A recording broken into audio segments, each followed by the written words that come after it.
si estamos en una empresa que no tiene una cultura data driven, podemos desarrollar juntos el mejor modelo de todos, pero nadie lo usa.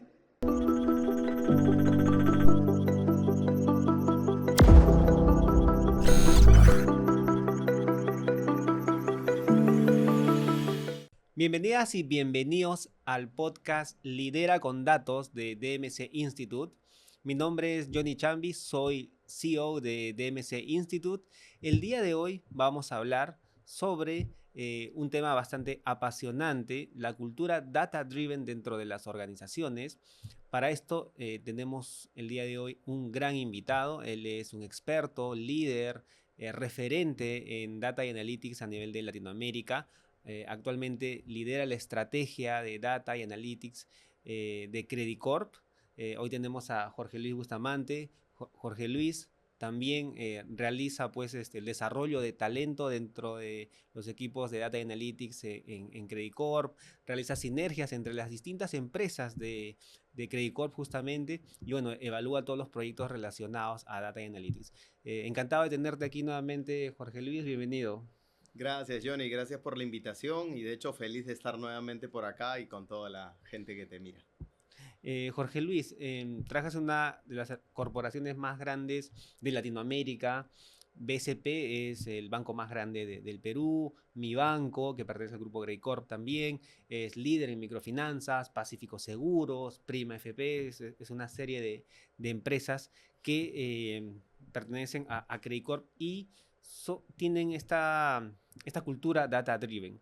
¿Qué significa ser una cultura data-driven y qué pilares, desde tu experiencia, podrías comentarnos para que una organización justamente sea calificada como data-driven?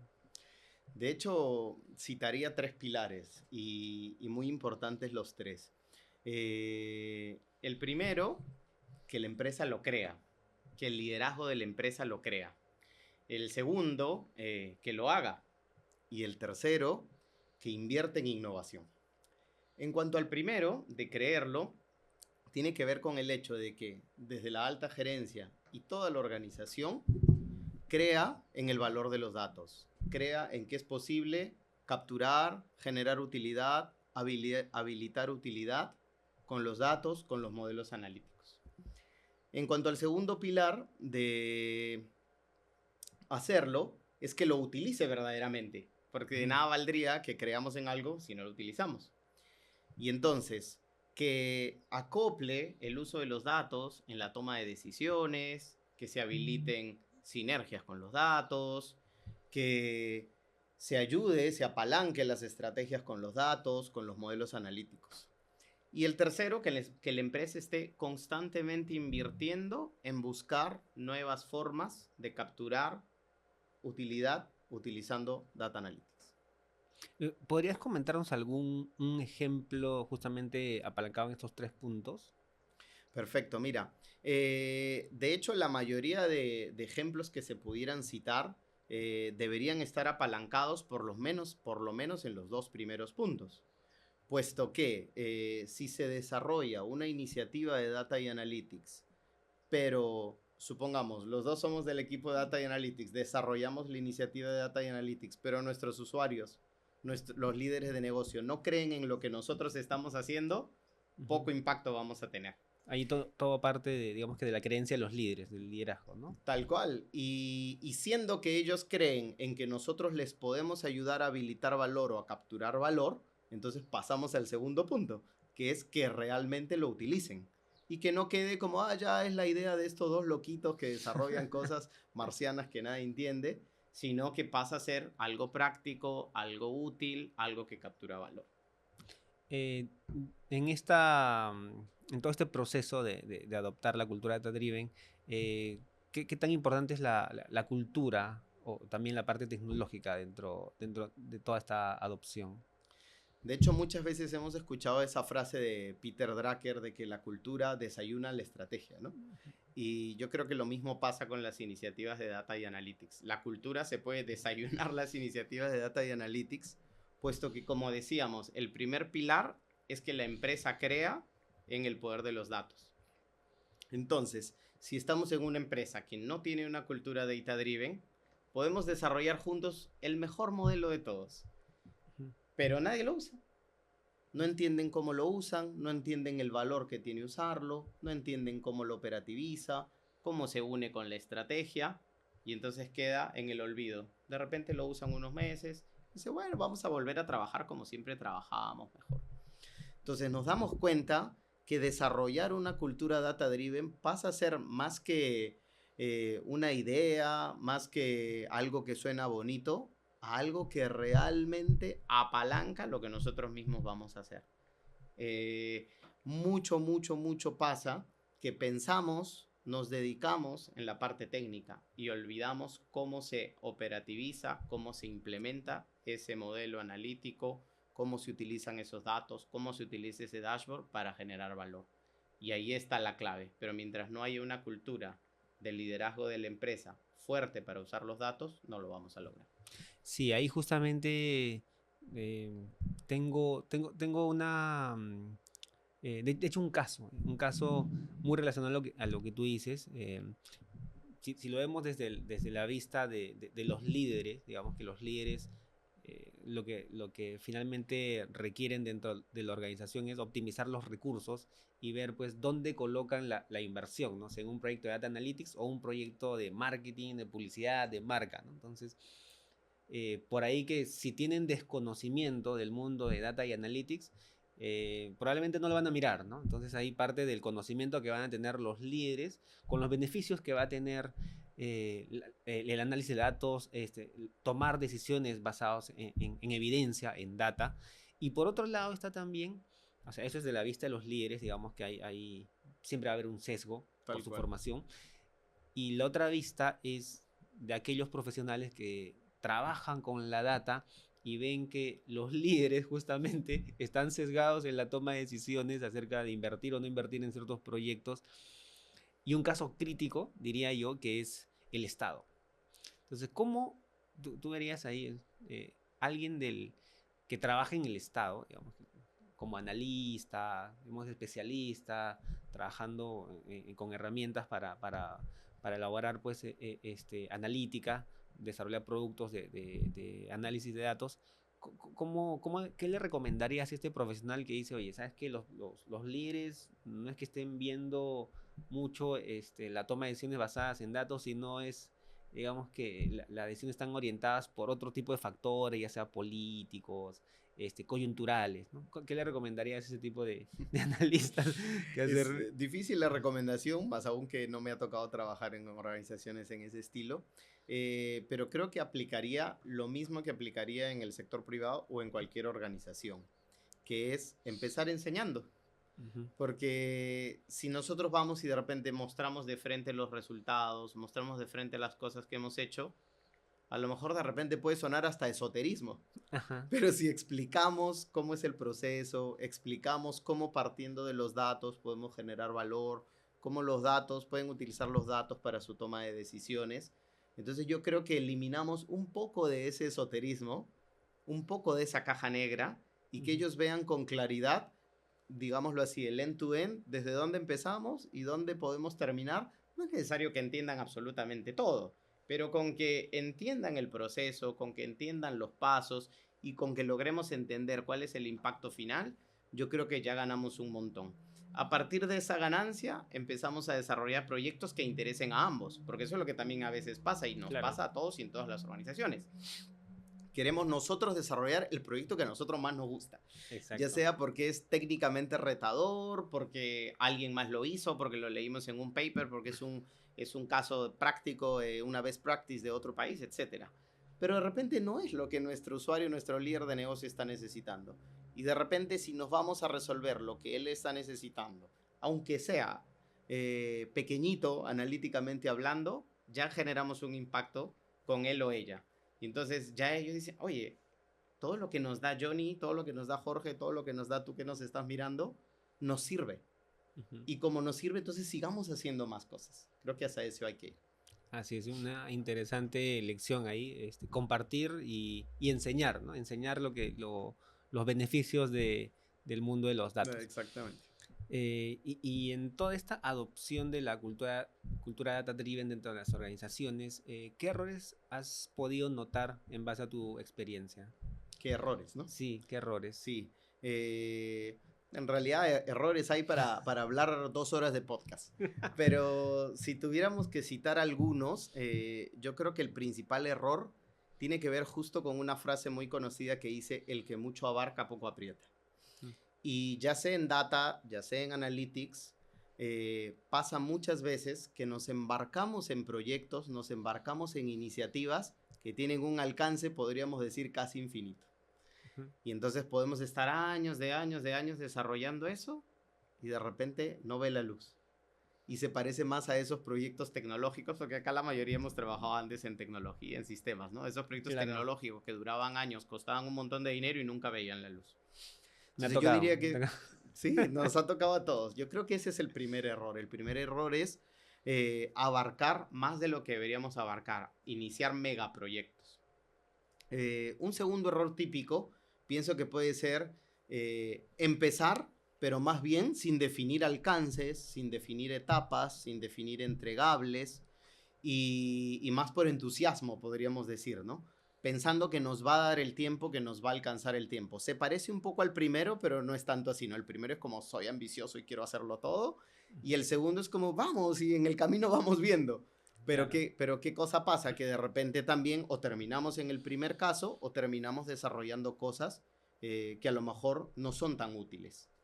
Y ese nos lleva al tercer error común, que el tercer error común sería decir, bueno, vamos a hacer lo que nos piden. Ah, ya, necesitas un dashboard, Johnny, ya, perfecto. Ah, ya, tú necesitas un reporte, ah, ya, perfecto. Ah, tú necesitas un query nada más con la data o para que todo el tiempo lo corras. Ah, ya, genial. Ah, tú necesitas un modelo de charm, ya, hagamos el modelo de charm.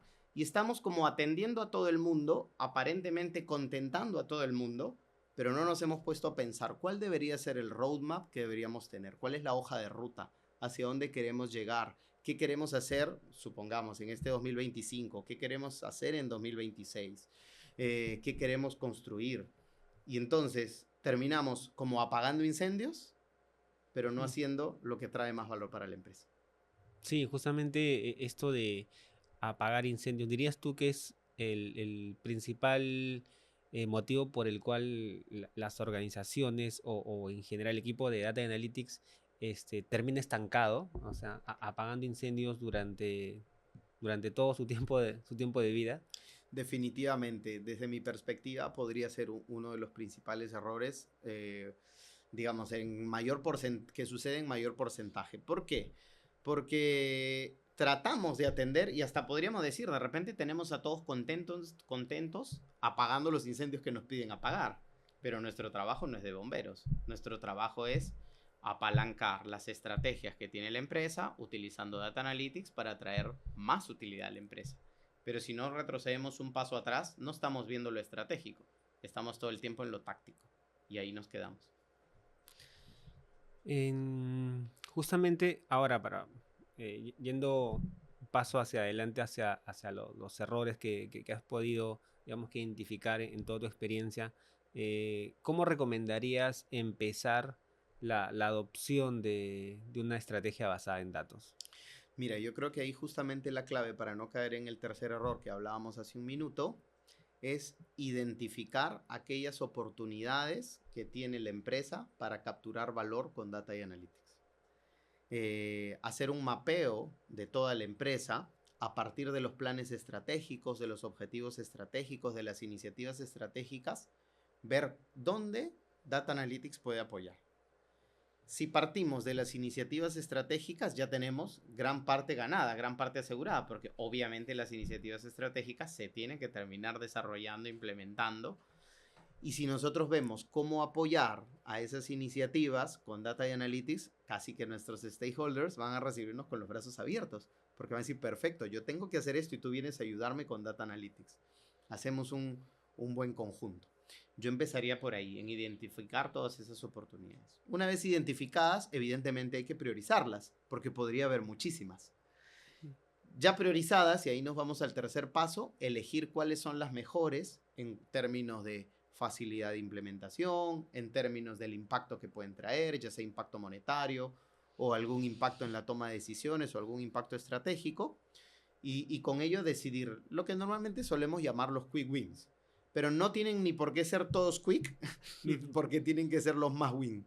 Pero sí que evidentemente tiene que combinar el que sean algo quick, algo fáciles de implementar y que generen algún impacto para la organización. Ya habiendo hecho eso, y dado que los alineamos al plan estratégico de la empresa, casi que ya tienes gran parte asegurada. Si se termina ejecutando bien ese proyecto de Data Analytics, el de más éxito está asegurado, porque ese proyecto se va a usar, se va a implementar, se va a acoplar en la estrategia de negocio, va a terminar generando valor. ¿Cuál dirías que es el paso cero para implementar justamente esta estrategia? Yo creo que el paso cero, y es el más obvio, es formar el equipo de Data Analytics. Pero probablemente todos que nos están escuchando ya tienen equipo de Data Analytics. Y entonces el paso 0.1, si acaso se pudiera decir, sería darle un sponsor de la alta gerencia al equipo de Data Analytics. Porque si el equipo de Data Analytics solito tiene que ir a remar contra el mundo, contra que nadie le cree que se puede generar valor con esto, ¿cómo? Pero si tiene un sponsor de la alta gerencia preferiblemente, entonces ya con ello podemos ir ganando ese primer punto de poder ir a levantar los casos de uso, de poder explicar cómo con la analítica podemos ayudar a las estrategias. Pero si no nos creen, muy poco podemos hacer. Sí, has mencionado algo importante, algo del sponsor. ¿Cuál es la característica que debería tener este sponsor, ¿no? O sea, ¿es parte del negocio? ¿Es parte del equipo de data? ¿Es el gerente general? ¿Qué características tiene el sponsor de un proyecto de este tipo? Sí. Podríamos poner ahorita características ideales y que probablemente en la práctica no necesariamente se van a dar, ¿no? Pero bueno, aspiremos alto, ¿no? Ideal si fuera el gerente general. Pero si no es el gerente general, puede ser alguien de la alta gerencia. Pero lo que yo creo que tiene que haber de clave es que él o ella ya tiene que haber creído en Data Analytics antes de que tú le invites a ser sponsor. Porque si no, casi que lo tienes que convencer que sea sponsor. Entonces ya igual estás empezando en contra, ¿no? Entonces no va a faltar alguien en la alta gerencia, creo yo, de las empresas que ya leyó algún paper, que ya participó de algún taller, que ya compartió con otros gerentes de otras industrias, que ya miró un podcast de DMC Institute y que conoce el valor de los datos, que conoce el valor de liderar a partir de los datos, de utilizar los datos para apalancar la estrategia. Y entonces tenemos que ir identificando en nuestra organización esa o esas personas clave para que sean nuestro o nuestros sponsors que nos ayudan todo el tiempo a ir vendiendo los proyectos. Porque si lo hacemos solos va a ser como ir a tocar todas las puertas para vender cepillos. Sí, a veces es desgastante esa labor, ¿no? Por más noble que sea, por que nos asegure, digamos, un crecimiento, pero a veces es infructuoso, ¿no? Estar sin un sponsor, justamente, ¿no? Es clave la labor del sponsor. Y comentabas un poco sobre la formación del equipo, y ahí quería preguntarte, ¿qué tipo de talento, cuáles son las características de este talento para asegurar una estrategia de datos a largo plazo? Mira, algo bonito podríamos decir que está pasando en nuestro mercado peruano y en nuestro mercado latino es que hay muchas organizaciones que se están dedicando ya a la educación, a educar a los profesionales en Data Analytics, ¿no? Tenemos evidentemente a DMC Institute liderando toda esta corriente de capacitación, de formación de los profesionales. Podríamos decir que ya tienes ahí un montón de profesionales formados, solamente en egresados de DMC Institute, imagínate cuántos tenemos. Casi que podrías decir que no te tienes que preocupar. Hay muchas personas que podrían trabajar contigo. Entonces, ¿de qué te tienes que preocupar? En atraerlos. Porque así como tú quieres contratar gente, todo el mundo quiere contratar. Y por lo mismo que están bien formados y ahorita están demandados, es difícil atraerlos. Y entonces, de repente, me preocuparía yo primero en pensar cómo atraerlos. Atraerlos, evidentemente, con una oferta de valor para el colaborador, que le sume dentro de su carrera profesional, que le presente retos profesionales y luego mantenerlos contentos durante el tiempo que trabajen con nosotros. Pero esto que puede parecer muy obvio, a veces se nos va y a veces no lo hacemos, ¿no? Y si tuviera que pensar, y ya yendo más directamente a tu pregunta, en alguna característica, si tuviera que elegir una, sería elegir el ser curioso. ¿Por qué? Porque la persona que es curiosa busca investigar. La persona que es curiosa siempre está queriendo aprender más. La persona que es curiosa busca capacitarse más. Y en ese aprender más, buscar más, capacitarse más, va a encontrar nuevos retos. Y va a encontrar nuevos retos, va a encontrar nuevas soluciones a los problemas de negocio, va a querer aprender de nuevas cosas del negocio y va a terminar, porque decíamos, compartíamos como premisa que ya está formado técnicamente. Entonces, ¿qué Claro. faltaría? La curiosidad. Sí, la curiosidad, digamos que es una de las características que debería tener pues, cualquier profesional que esté en el mundo de los datos, porque esa curiosidad natural le va a mandar a investigar sobre qué está pasando pues, con el negocio, y va a poder responder esas dudas, esas hipótesis que finalmente llamamos a través de los datos, ¿no? Y es ahí donde se genera valor después de hacer varias iteraciones, ¿no? Es súper clave esa curiosidad. De hecho, el día de ayer estaba en un live en TikTok y me sorprendió una pregunta. Es una percepción de una de las chicas que es data analyst. Decía, ¿es cierto que el mercado o la oferta laboral para los data analysts, por ejemplo, y en realidad englobando toda la oferta para los profesionales que se dedican al mundo de los datos y la inteligencia artificial, ¿tú crees que está saturada o en realidad es una percepción errónea? No, no creo que esté saturada. O sea, por ejemplo, nosotros que en Credit Corp me refiero que todo el tiempo estamos contratando, nos cuesta muchas veces contratar y conseguir profesionales, porque la mayoría de profesionales ya tiene hoy por hoy algún puesto interesante. Y todos sabemos que trabajar en Credit Corp es muy interesante. Pero aún así nos cuesta encontrarlo. Entonces, no creo que esté saturada. Creo que está en crecimiento y en gran crecimiento. Lo que sí creo que puede estar pasando es que de repente no todas las oportunidades están siendo visibles para todos, ¿no?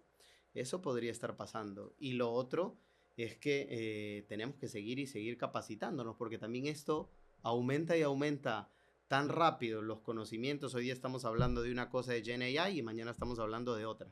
Y pasado mañana o en un año podríamos estar hablando de una totalmente diferente. Y entonces si no estamos en constante actualización, nos vamos quedando. Y en ese ir quedándonos, puede que sintamos, oye, el mercado está saturado porque postulo y no me captan, pero de repente más bien es qué me está faltando para que me contraten, qué me está faltando para entrar a esa organización.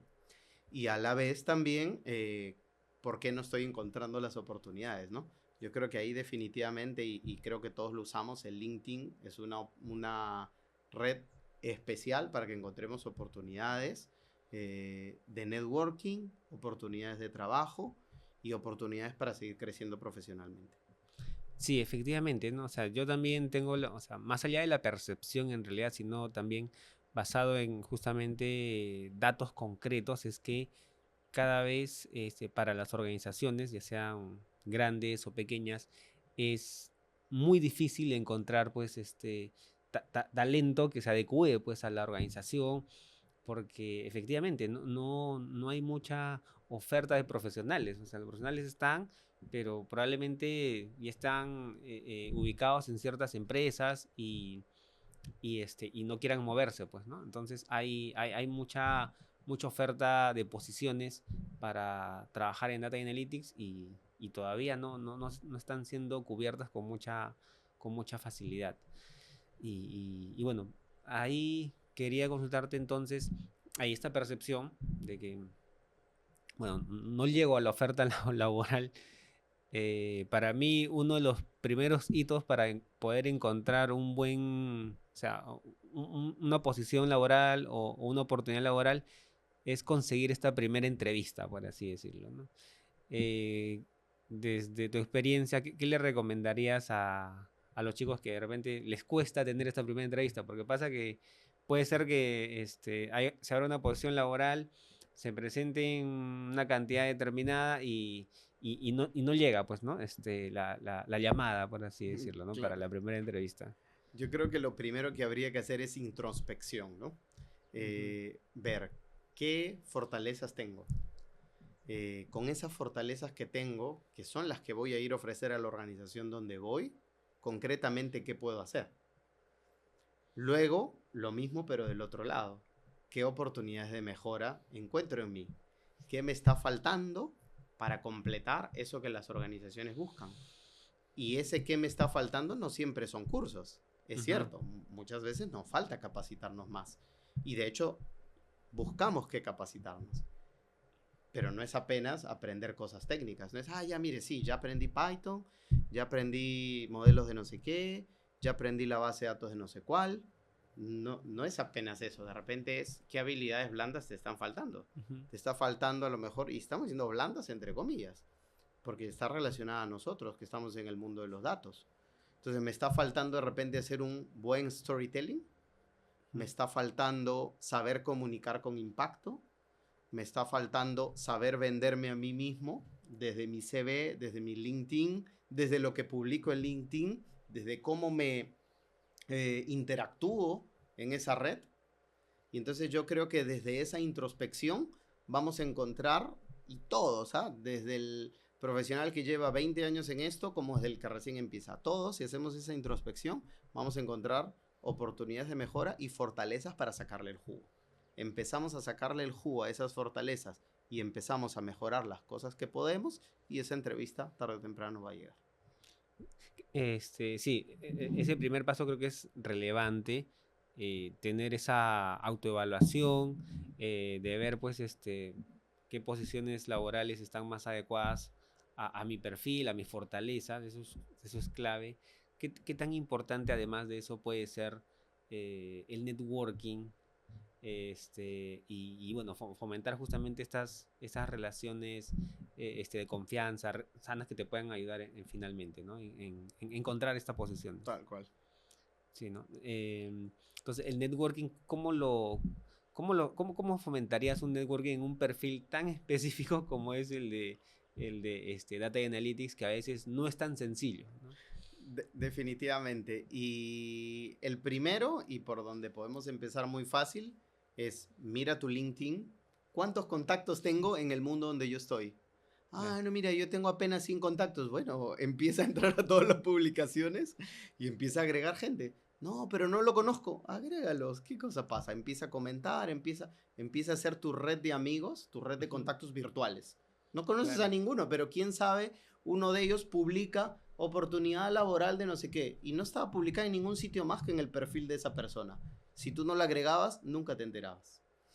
Luego de eso, en los cursos que ya estás llevando, y de hecho yo se lo recomiendo a todos mis alumnos aquí en DMC Institute, es no entres a la clase solamente a escuchar la clase. Tú entras a la clase a hacer networking con los que estás estudiando. Obvio, entro a aprender y para eso me inscribí, claro. Pero tal vez no me inscribí para eso, pero puede ser igual de importante que lo que voy a aprender con quién estoy sentado en ese salón de clases virtual. No, mira, es que es virtual y nadie prende la cámara, no sé qué. Claro, pero ese es casi como echarle la culpa al otro. Si yo mismo no prendo la cámara, ¿qué tal si yo soy el que prende la cámara y que se conecta temprano a clase, prende la cámara y participa? Y entonces, sin querer, estoy haciendo que los demás se motiven a hacer lo mismo. Y entonces supongamos que estudio con Carlos, ¿no? Y entonces le escribo ahí por el chat interno que el Zoom me deja. Carlos, oye, qué bien esto que comentaste en la clase, qué bacán ahí en esta empresa donde trabajas, ¿qué te parece si otro día nos tomamos un café o hacemos un Zoom? Y me cuentas un poco más de tu empresa y yo te cuento de la mía. Y así empiezas a tejer relaciones, en el primer caso, con personas que no conoces, que es válido y las redes sociales nos lo permiten hoy, y en el segundo caso, con personas que estás empezando a conocer. De ahí, tarde o temprano, van a salir oportunidades, tanto que tú das como que recibes. Sí, es importante en el espacio de networking, como tú lo comentas, no solamente en las clases, creo que es súper natural poder hacer pues este pequeño espacio de conocer a la gente con la que estoy llevando un curso, un programa que también puede ser extenso y bueno, a pesar de la barrera de la virtualidad, pero bueno, tengo que intentar conocer, congeniar con otra persona que de repente en algún momento me va a ayudar, o yo también lo puedo ayudar, ¿no? A conseguir efectivamente alguna oportunidad. Y qué importante también es el tema de comunidad, ¿no? Poder dar y luego pues eso va a venir, ¿no? Recibir, ¿no? Exactamente. Compartir conocimiento, dar tips, sugerencias desde lo poco que pudo haber aprendido, lo que ya sea a través de mi experiencia, ¿no? Así es. Entonces, ahí también reforzar el tema de la comunidad es importante para poder crecer y escalar en cualquier organización a nivel personal y profesional también, ¿no? Y de hecho, ahora que lo dices de la palabra comunidad, me recuerda que también en LinkedIn vemos diversas comunidades que existen de Data Analytics y a las cuales me puedo inscribir, puedo pertenecer, alguien me puede llevar, alguien me puede jalar y por ahí también ir ampliando mi círculo de gente que trabaja en datos. Sí, de hecho ahí me da un pie para mencionar a la comunidad de MC. También es un ambiente para poder compartir más conocimiento, así que síganos también en las redes sociales, en Instagram, en LinkedIn, Facebook, TikTok. Ahí vamos a seguir compartiendo, pues, ¿no? Tanto ofertas laborales, oportunidades y demás cosas que nos agradan acerca del mundo de Data Analytics e inteligencia artificial, ¿no? Justo hablando de inteligencia artificial, ¿qué tanto crees que está impactando en la carrera de los profesionales de Data y Analytics, ¿no?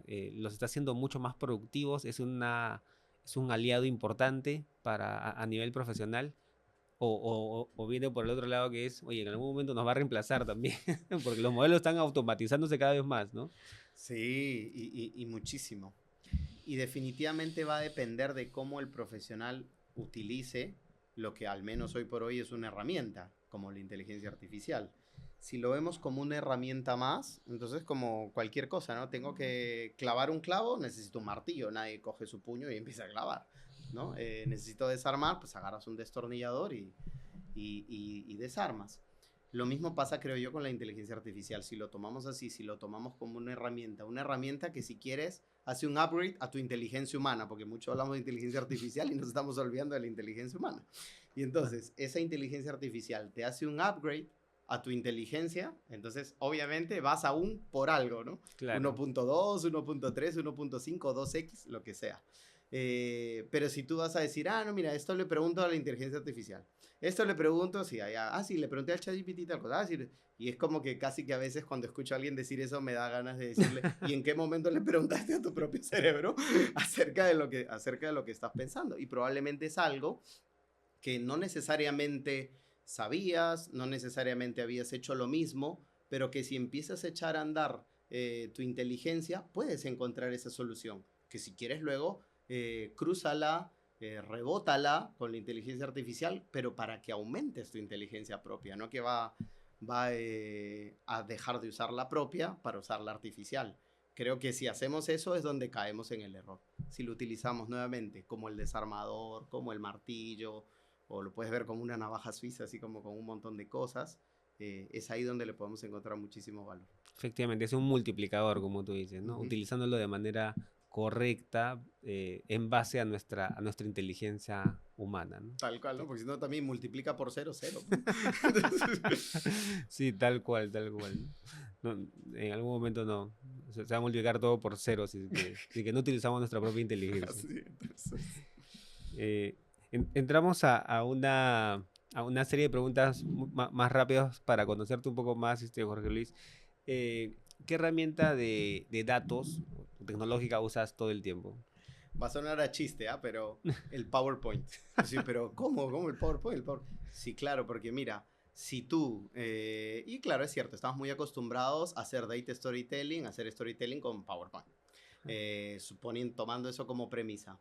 Si no sé vender las cosas que hago, si no sé contar una historia con datos, ¿cómo vamos a avanzar? ¿Cómo vamos a hacer que nuestra empresa aumente su cultura data driven? ¿Cómo vamos a hacer para vender los proyectos que hacemos? ¿Cómo vamos a hacer para comunicar los resultados de negocio, ¿no?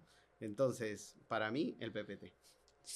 Ahora que lo mencionas, me parece que está infravalorado Sí. justamente el PowerPoint, porque, o sea, todo analista de datos, todo data scientist utiliza PowerPoint y tiene que utilizarlo de una manera, pues, que justamente cuente la historia y que no es simplemente poner, pues, un texto, una gráfica a un costado Y bueno, ahí está, ¿no? Entonces tiene Claro. que ser un artista para poder comunicar, ¿no? Sí, sí, Entonces, sí. importante PowerPoint para contar las historias, ¿no? Sí. Correctamente. De hecho, es curioso eso que dices del artista porque de repente alguno recuerda ese discurso famoso de Steve Jobs en Stanford, ¿no? Y él menciona ahí que una de las cosas que más le ayudó a sacar si no me falla la memoria, es el macOS, fue unas clases como de diseño o de Caligrafía. caligrafía, ¿no? Sí, Y exactamente. que le hicieron pensar de una manera diferente y claro, por eso todos cuando cogen una Mac, pues es tan bello, ¿no? Sí, totalmente, ¿no? Eso de unir puntos. Un libro que te haya marcado profesionalmente. De hecho, tampoco es un libro de datos. Y es el libro Cómo ganar amigos e influir sobre las personas. Eh, Hablando de networking también. Así es, sí. De Dale Carnegie. Está escrito en el siglo XIX. Sí. Pero sus consejos son absolutamente aplicables al siglo XXI. Y pasa de repente alguien dice, pero ¿cómo? Yo ya sé ganar amigos. Sí, pero a veces necesitamos utilizar, y obviamente siempre con buen corazón, algunas estrategias para poder saber llegar a Ujú. nuestros stakeholders, saber vender nuestros proyectos, saber comunicar con impacto nuestros proyectos. Este libro definitivamente es básico para lograr ello. Sí, a mí me ha tocado leer varios capítulos, todavía no he terminado de leer el libro, ahora que lo mencionas. Uno de los mensajes importantes, interesantes, es que efectivamente las amistades genuinas son las que más te generan valor, ¿no? No es ir a buscar al amigo porque voy a conseguir tal cosa o esta persona voy a conseguir no, o sea, las amistades genuinas son las que más generan valor y bueno, el libro justamente te ayuda a poder encontrar estas amistades de una manera pues mucho más efectiva, o sea, más transparente tal vez, ¿no? Entonces, Exactamente. buenazo, buenazo. Este libro y hablando justamente de networking, ¿no? En este Ujú. mundo. Una lección clave que hayas aprendido para estrategia de datos. De hecho, hay una linda anécdota que me sucedió y que fue una lección que marcó realmente mi carrera, fue al inicio de la misma. Tuve un jefe que espero que esté mirando ese podcast. Que no lo invitamos. Y sí, sería buena idea.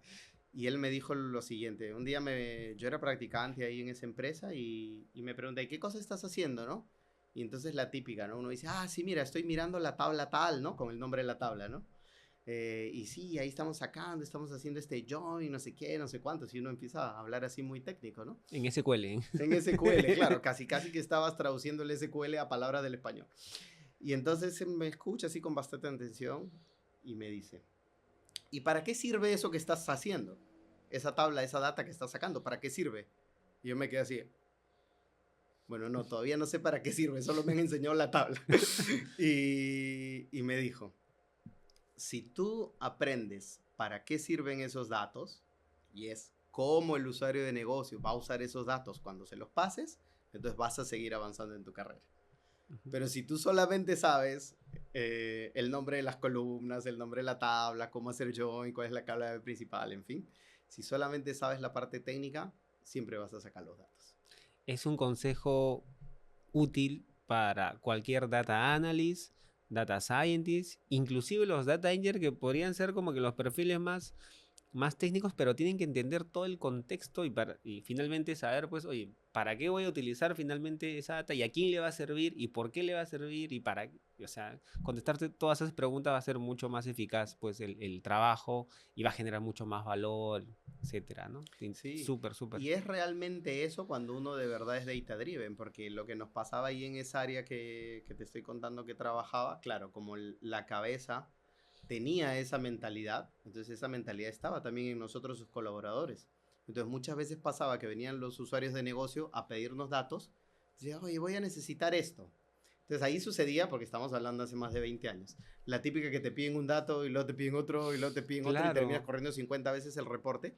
Pero ¿qué pasaba? Que como nosotros nos habían metido esa mentalidad de tienes que entender para qué es, cuando venían y nos pedían, decía, pero no necesitarás también esta y este otro dato. claro, Ah, sí, claro. Ya, ¿y qué te parece si te lo doy agrupado así, así, así? claro. Ah, perfecto. Entonces, como ya tú conocías del negocio, en lugar de haber sacado 50 veces el reporte, lo sacabas pues máximo 3 veces. Porque claro, igual siempre hay reprocesos. Lo sacabas 3 veces y hacías tu trabajo más eficiente y al otro le servía más. Todos ganaban. Sí, efectivamente, ¿no? Sí. ¿A quién no le ha pasado? Bueno, no sé si ahora sigue pasando que el área de negocio te pide algo que entiende que con eso puede solucionar su problemática, pero al final no, pues, ¿no? Y hay reprocesos y reprocesos y es un tema de nunca acabar a veces, ¿no? Exacto. ¿Qué consejo le podrías dar a la gente que quiere liderar con datos? El consejo sería el siguiente. Todos conocemos los icebergs y se dice que más del 80% del iceberg está debajo del mar. Por tanto, en la parte de arriba del mar, arriba de la superficie, habría 20%.